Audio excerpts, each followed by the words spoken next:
বড়ই জটিল হিসেব নিকেশ, সে কারণে খাতা কলম নিয়ে আজকে হাজির হতে হয়েছে।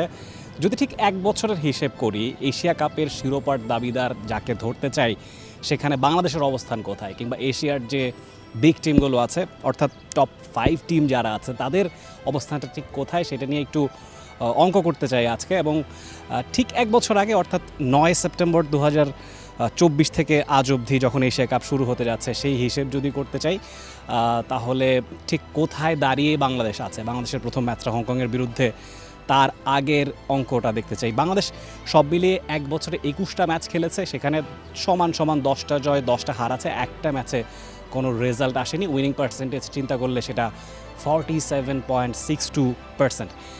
রান রেটের হিসেব করলে 8.09, সেটা খুব একটা খারাপ নয়, কারণ যেসব উইকেটে বাংলাদেশের খেলা হয়েছে মোস্টলি স্লো উইকেটেই খেলতে হয়েছে গেল এক বছরে। তার মধ্যে রুচি চানাচুর অরিজিনাল মিক্স, চানাচুরের আসল স্বাদ। 8-এর উপরে রান রেট থাকাটা এটা ইঙ্গিত দেয় বাংলাদেশের ব্যাটিংটা, তানজিদ তামিম, পারভেজ হোসেন ইমন, লিটন দাস, তাদের কন্ট্রিবিউশনের ভিত্তিতে রান রেটটা বেড়েছে। টপ অর্ডারে নিয়ে আমাদের একটা ঘাটতির জায়গা বহু বছর ধরেই ছিল লিমিটেড ওভার ক্রিকেটে।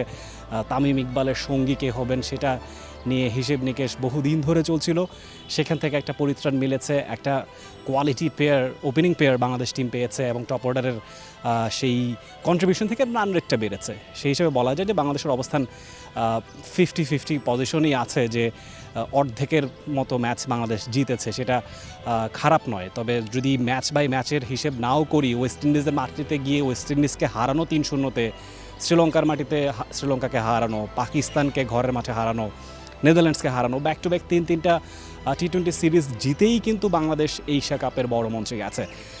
যদি হতাশার কথা বলতে হয়, আরব আমিরাতের মাটিতে 2-1 হারা, পাকিস্তানের বিপক্ষে পাকিস্তানে 3-0-তে হারা, বা পাকিস্তানের চিরপ্রতিদ্বন্দ্বী ভারতের বিপক্ষে 3-0-তে ভারতের মাটিতে হারা, সেটাই হয়তো বাংলাদেশের ড্রব্যাক হয়ে থাকবে।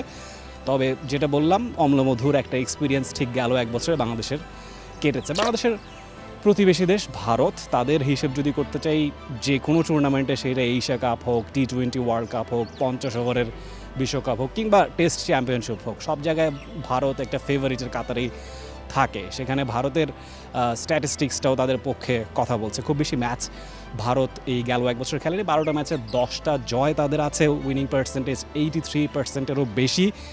রান রেটটা দ্যাট ইজ ভেরি ইমপ্রেসিভ, 10.49, অর্থাৎ 10.5 রান করে ভারত প্রতি ওভারে করেছে।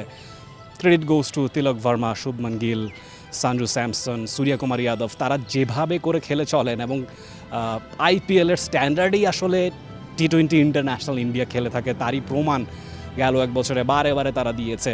টি-20 বিশ্বকাপ জয়ের পরেও তাদের ধারাবাহিক সাফল্য অব্যাহত রয়েছে। বড় দলগুলোকেও তারা ডমিনেট করে হারিয়েছে, ছোট দলগুলোর বিপক্ষে কোনো মিস্টেক করার হিস্ট্রি রিসেন্ট পাস্টে নেই, যেটা প্রমাণ দেয় আসলে এশিয়া কাপের শিরোপার বড় দাবিদার ভারত। এবং তাদের ক্ষেত্রে একটা অ্যাডভান্টেজও কাজ করছে। ম্যাক্সিমাম ইনফ্যাক্ট গ্রুপ পর্বের সবগুলো ম্যাচ তারা দুবাইই খেলছে, এরপরে গ্রুপ পর্বেরও maximum match Dubai, most probably দুবাইয়ের বাইরে ভারতকে মুভ করতে হবে না, ফাইনাল ম্যাচটাও সেটাও দুবাইই হবে। সো সেই কমফোর্টটা তাদের পক্ষে আছে। ইনফ্যাক্ট স্ট্যাটস, সেটা যদি কমফোর্টটা নাও থাকতো, যদি আবুধাবিতেও খেলতে হতো, that would not be a big deal for India, যেভাবে করে তারা খেলে চলছে। ইন্ডিয়ার পরে যদি আমরা চিরপ্রতিদ্বন্দ্বী পাকিস্তানের হিসেবটা কষি, সেক্ষেত্রে পাকিস্তানের পারফরমেন্সটা বাংলাদেশের পারফরমেন্সের কাছাকাছি। সবচেয়ে বেশি ম্যাচ তারা খেলেছে এই টপ 5 টিমের মধ্যে, যদি ওই হিসেবটা কষতে হয়। 27টা ম্যাচ পাকিস্তান খেলেছে, 13টা ম্যাচে জয়, 14টা ম্যাচে হার বলে দেয়। পারফরমেন্সটা ঠিক পাকিস্তানের মতো করে হয়নি। মানে পাকিস্তান টি-20 বিশ্বকাপের চ্যাম্পিয়ন, এশিয়া কাপেরও বেশ কয়েকবারের চ্যাম্পিয়ন, তারা যে ছন্দে খেলে থাকে সেটা খুব একটা কি বলবো, একেবারে খুব একটা যে তাদের পক্ষে কথা বলেছে তা নয়। রান রেটটা 8.28, বাংলাদেশের খানিকটা বেশি।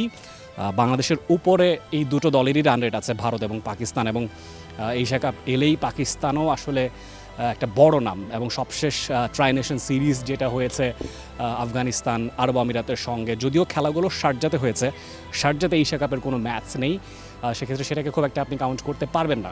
তারপরেও পাকিস্তান যে টিমটা সাজিয়েছে সেখানে হয়তো বা বাবর আজম, রিজওয়ানের মতো বড় নামগুলো নেই, কিন্তু কম্পারেটিভলি ইয়াঙ্গার সাইড তারা হয়তো বা, এবং যে ধরনের প্লেয়ার আছে মডার্ন ডে ক্রিকেটের সঙ্গে খুব মানানসই ক্রিকেটটা তারা খেলে থাকেন, ডেফিনেটলি অন্যতম দাবিদার পাকিস্তানও থাকবে। আফগানিস্তানের কথায় যদি আসি, টুর্নামেন্ট শুরুর আগেই নানান ধরনের চোখরাঙানি রাশিদ খান দেখাচ্ছেন, বলছেন পাকিস্তানকে হারানো it's not a big deal, বাংলাদেশও তো পাকিস্তানকে হারিয়েছে, তাদের দৃষ্টিতে এশিয়া কাপের শিরোপার দিকেই, চ্যাম্পিয়ন হতেই তারা মাঠে নামবে এবং চ্যাম্পিয়ন একটা টিম তারা সাজিয়েছে। এক বছরের পারফরমেন্স আফগানিস্তানের মাত্র 8টা ম্যাচ খেলেছে, যেই 5টা নাম আছে তার মধ্যে সবচেয়ে কম ম্যাচ খেলেছে আফগানিস্তান টি20-তে, তার মধ্যে 3টায় তাদের হার এবং 5টায় জয় আছে।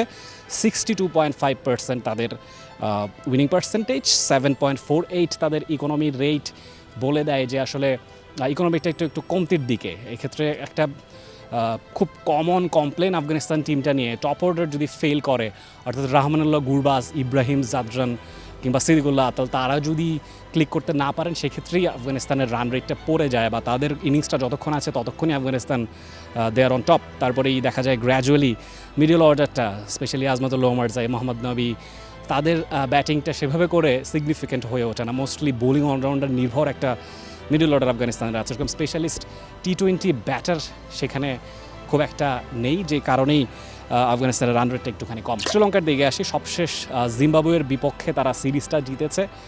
এর আগে বাংলাদেশের বিপক্ষে তাদের ঘরের মাটিতে হার দেখতে হয়েছিল 2-1, এবং জিম্বাবুয়েকে তারা 2-1 ব্যবধানে হারিয়েছে। যে একটা ম্যাচে হেরেছে সেটাতে আসলে খুব একটা ভালো পারফরমেন্স তাদের ছিল না, তবে এক বছরের ইতিহাস বলে সমান 7টা করে জয় হার আছে 14টা ম্যাচে, 50% তাদের উইনিং পার্সেন্টেজ, 7.95, 8-এর চেয়ে একটুখানি কম রান রেট শ্রীলঙ্কার আছে।